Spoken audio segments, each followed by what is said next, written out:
first met like 10 years ago now, back in 2012, and it's been an incredible journey working with you and seeing everything you've achieved. We met when Dig Deep was undertaking a project to supply the school which you were head teacher of clean drinking water.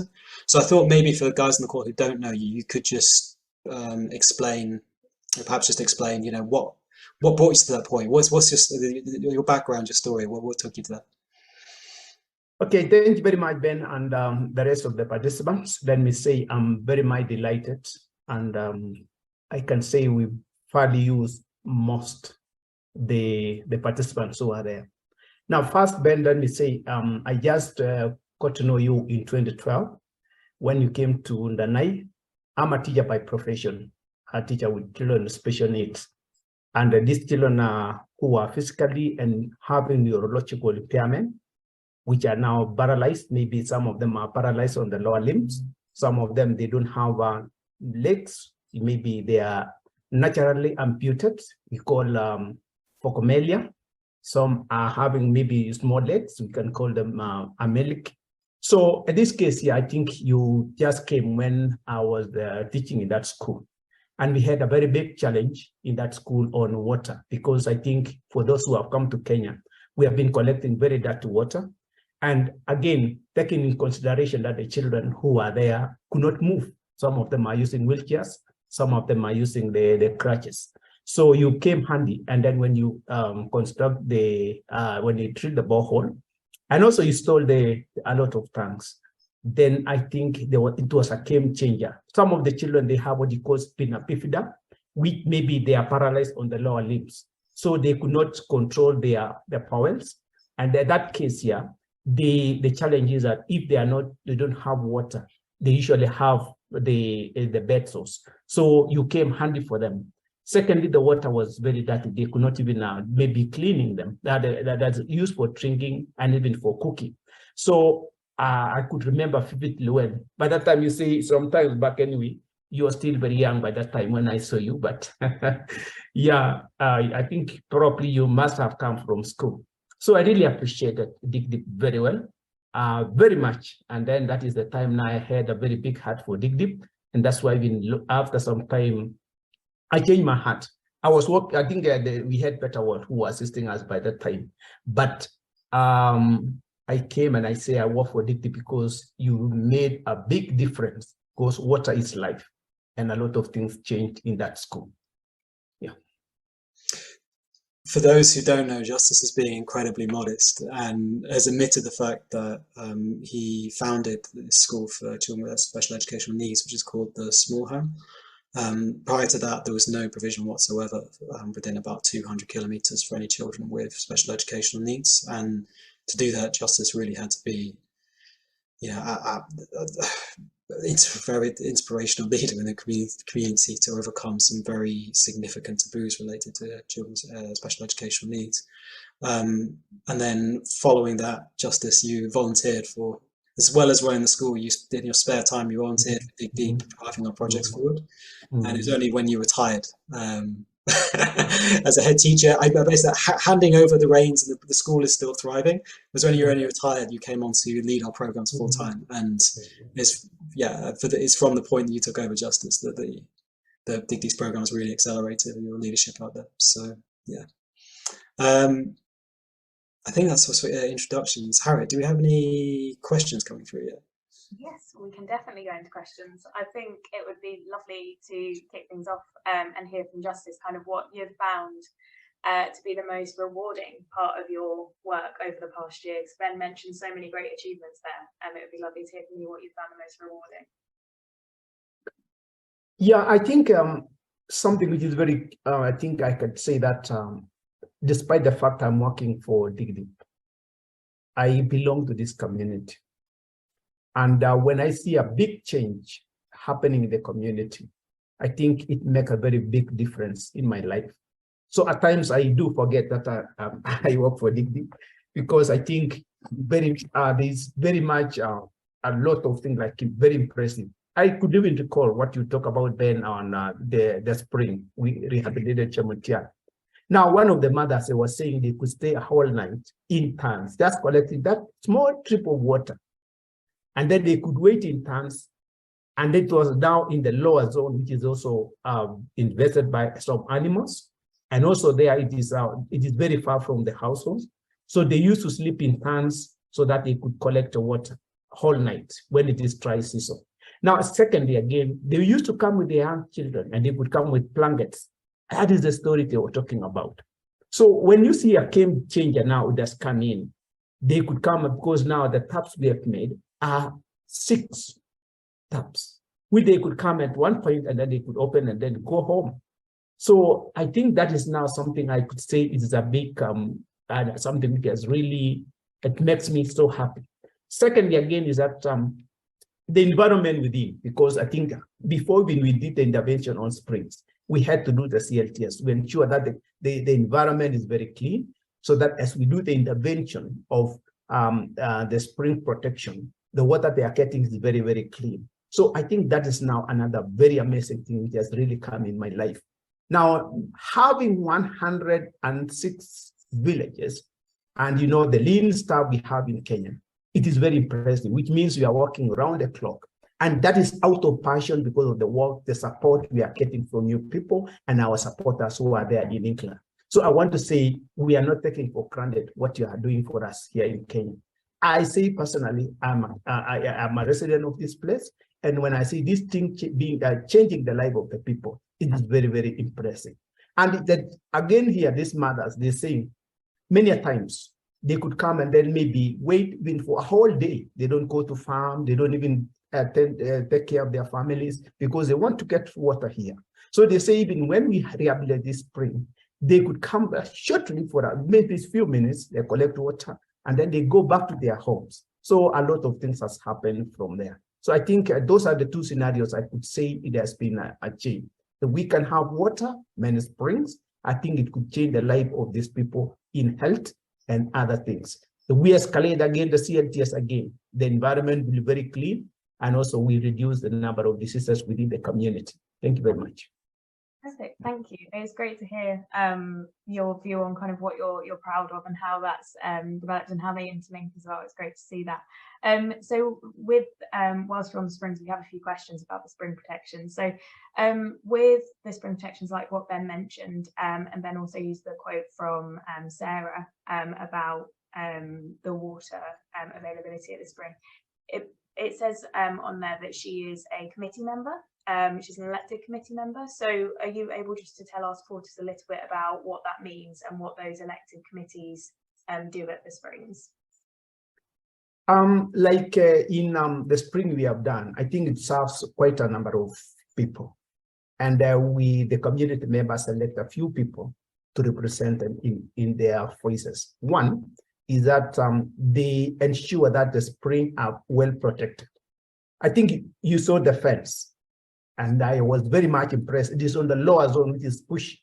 But when we erect the fence to protect the tank and also the eye, what was amazing to me so much was that they planted flowers around it, and it's not in the homestead. So it also showed me that they really love whatever we have done for them. So the main work of the committee members, one is to ensure that they protect that facility we have given them. In case there's breakage, they do repair. Another thing again is they also do regular cleaning. Like for example, we have maybe the tank can be cleaned, or the surrounding area can be also washed. The spring box again, one in a given period of time has to be cleaned. So this is now the responsibility of the committee members. Another thing again, we also teach on the need of sanitation. So they escalate again what we teach on sanitation to ensure that that area is protected. And again, also the trees around there, they plant the trees which is now friendly to water.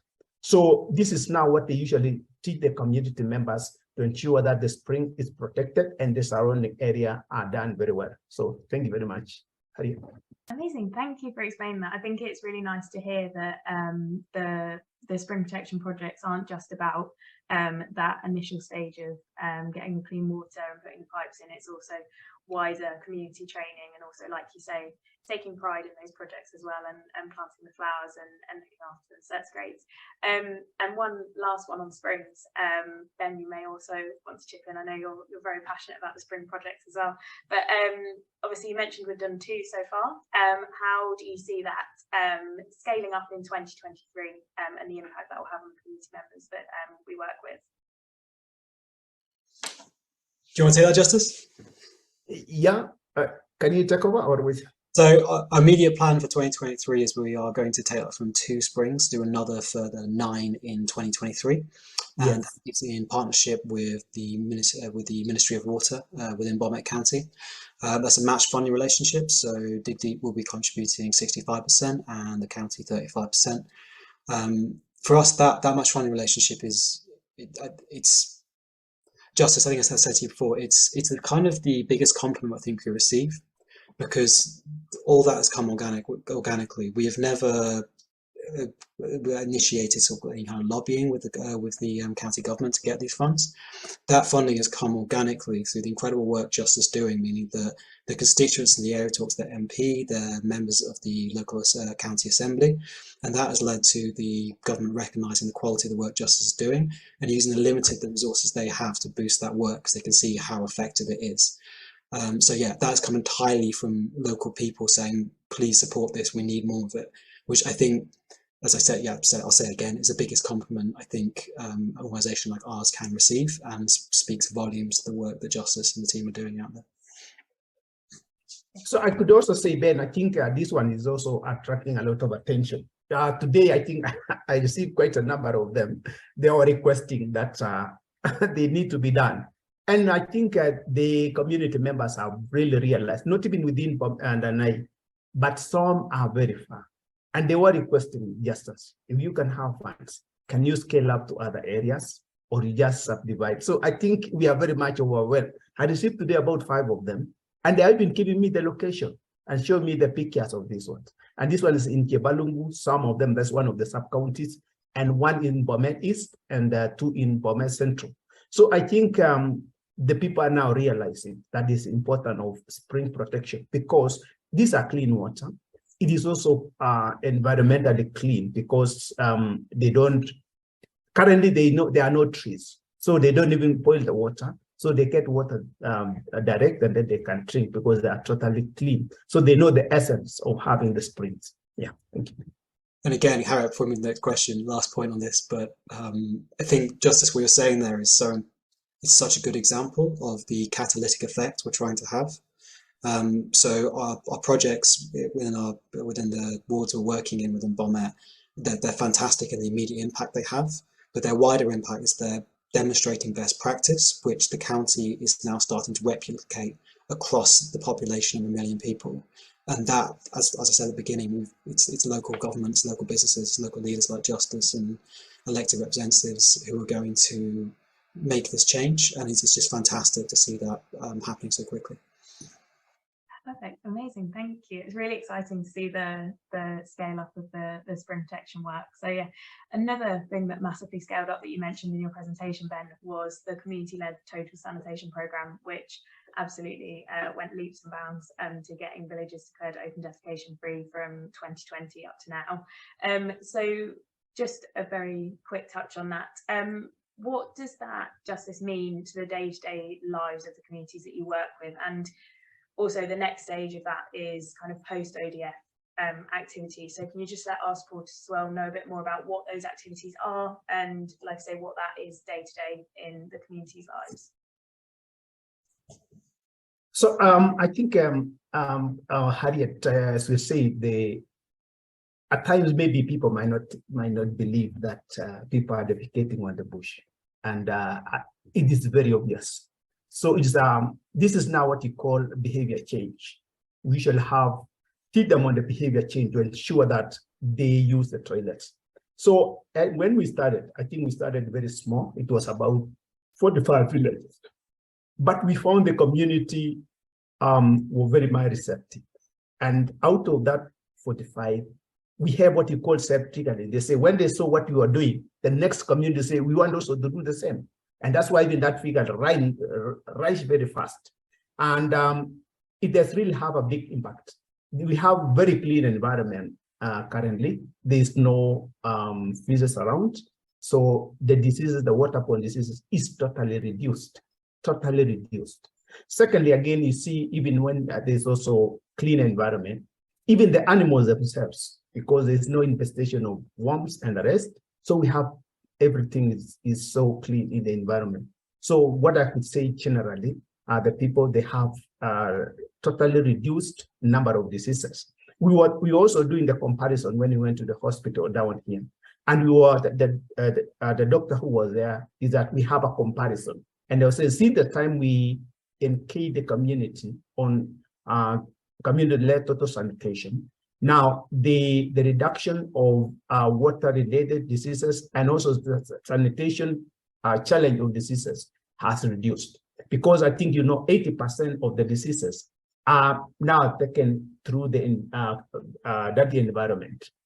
Now, when it comes to the post-ODF, this is now the challenge that what we are scaling up. When the people have got the concept, the need of having a toilet, we tell them to improve their toilets from where it was and have a better toilet. So we are using some of the models. We have some of these, we have what you call the starter pans. So this one, they installed in their toilet on the lower parts, the aperture.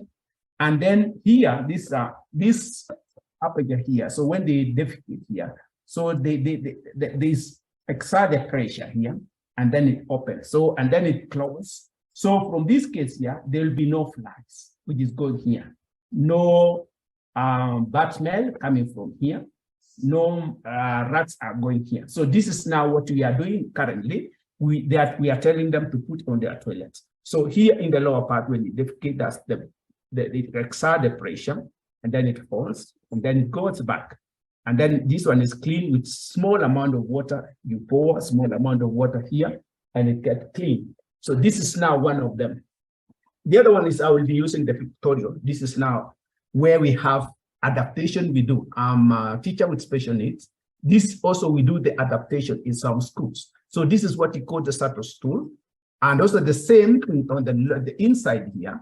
So when a child now sit on here and they defecate, so the same pressure now will push, and then it opens and closes. So you can see the sides here. We have the rail bars, which will support that the children. So in most of the schools, the toilet, we also do adaptation so that it can become friendly. So we comply a lot. So, and then also on the upper part, we can have what you call transfer.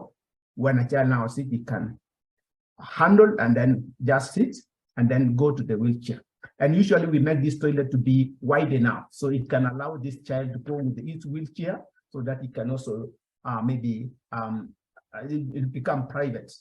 Now, if I can show you the this is now where we are placed in the lower part of the toilet. So just put it on the that is it. This is the lower part of the toilet. That is now the slab. So we have put this. This is now a pictorial of what we have done. So this is now what you call the post-ODF, and this is now the lessons we are giving the people, and they are taking it very well, very much. Thank you very much. Amazing. Thank you for sharing us those. I think it's really, really helpful to see the kind of the next stage after ODF has been declared and how you can make improvements and support members in the community who may need other alterations. So that's great. So I'm conscious of time, but I think it would be great to ask a few questions about the roadmap that Ben mentioned, because that is our most exciting news leading into 2023. So we heard, as Ben mentioned, about the development of the county-wide roadmap with the county government, which mentioned lots of different partners within the county government. So how did it come about to begin coordinating all of those people and getting them involved? Ben would like to lead on that. I mean, I'm happy to start with that. Like Justus has many superpowers. One of which is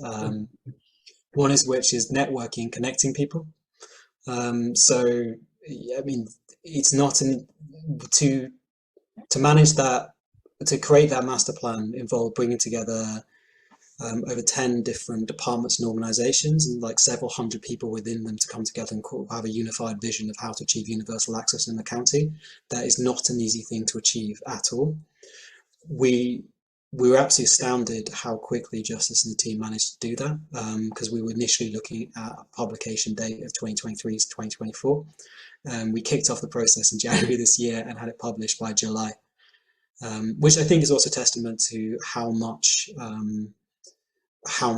the county government itself recognised the need for that and got behind the process as well. So I don't want to take anything away from the ministers we're working with, many of whom, especially the Minister for Water and Health and Finance and the Governor, have been incredibly supportive and really got behind this because they saw the need to bring all the different parties together and make sure we're collaborating, using resources as effectively as possible and have that long-term vision.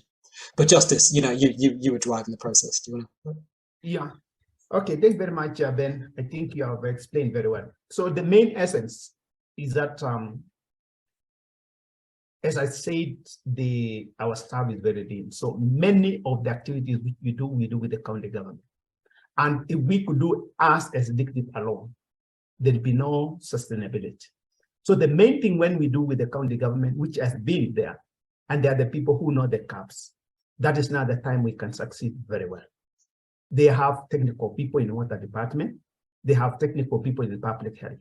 So even right now, we do as just members, but the people who are in steering when we are moving forward is the chair, is the water department. This is to ensure that we have sustainability in future, because after doing the spring protection, the county government are the one to take over, and then they also do the sustainability. And also what they do is that they ensure that they move forward with the activities we are doing. So the county government, I think, let me say, I'm really happy with them, because I think they have been a big champion on what we are doing. Many times even they call me and then me just even the photos I'm talking about, they were the one who sent over to me. Ben, are you there? I am, yeah. Okay. Yeah. Okay. Still got you. Yes. So I think that is what I was saying, is that it is very important. The county government, they are very supportive. And in many instances, I think we have heard many other counties and other constituencies, they are coming to benchmark with us.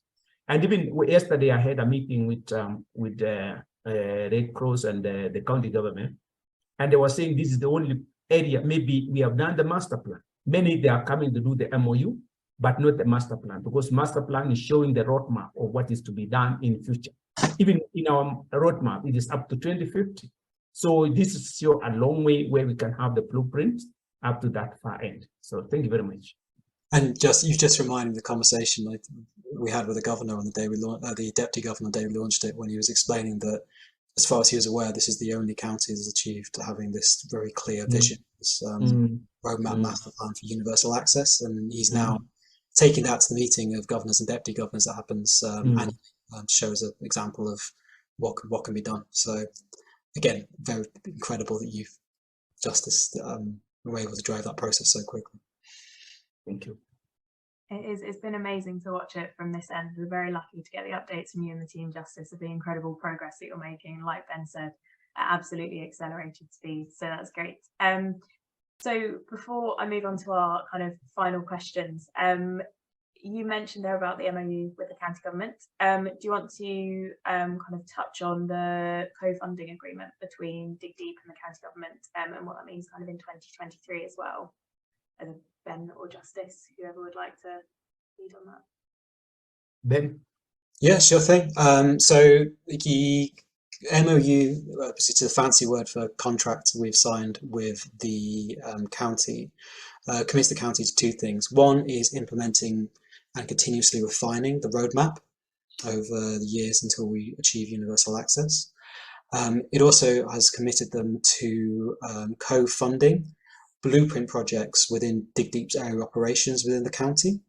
And so they've committed a minimum of £500,000, which will be released for every 65% that Dig Deep invests, then the county will release 35%, which means that Dig Deep needs to raise and invest £1 million over the next 5 years to match that. we would love to go way beyond that and move quicker than that. And the only constraint we have as an organisation, now we have this very clear master plan, is funding. So raising $1 million, investing that really is the minimum. And we're hoping that if we, as Dig Deep, able to go beyond that, the county will be able to move beyond that as well. But again, we didn't start in January 2022. We didn't aim to have this co-funding relationship at all. We didn't even ask for it. The county came to us with it, which again, I think speaks volumes to the quality of the work you and the team are doing, Justus, because normally you have to go around fundraise, right? It's where you approach. So yeah, I think it's very, very, very, very impressive. Yeah, it's very exciting. So if funding was no object, I think, Ben, you've just touched on that one. How do you see kind of Dig Deep developing in the next 5 years, if we can look that far ahead? Oh yeah, start with you maybe, Ben, and you can follow on from your.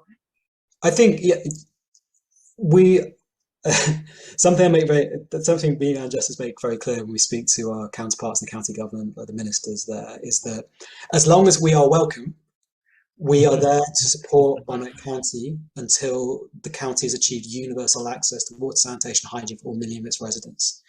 The quicker we can achieve that, the better. And so if money was our object, we would achieve that as quick as possible to put pipes in the ground, etc. And then at that point, we'd be working with other counties. But Justus, yeah, I mean, I think that summarizes our approach, but do you? Yeah, I think that's fair enough, Ben. I think you have explained very well. I think the county government, I think surely they are very much welcoming, and I think they really appreciate it. We didn't even request, as you said, but they came up handy by themselves. And also they were seeing again that whatever we are doing, that's why even I'm saying I have a very big challenge balancing their needs again in this area. So I think that is it. So I think the funding, I think no one asked, but if we can have more funding, I think the needs are more than what we have at the current moment. Yes. And or maybe I'd add to that, Justus, is I can see what is happening organically is that across Kenya, people are learning from the work that you are doing. And so I think something that we will be growing into is sharing both what's worked in this program, of course, the challenges as well, because this kind of works 2 steps forward, 1 step back, and you've just persevered through to make sure it works, Justus. But sharing that both what more widely in Kenya and globally to show how effective an small NGO of our size, part of the county government can be, an example of best practice, which we'll be doing at a couple of global conferences over the next year or so. Yeah.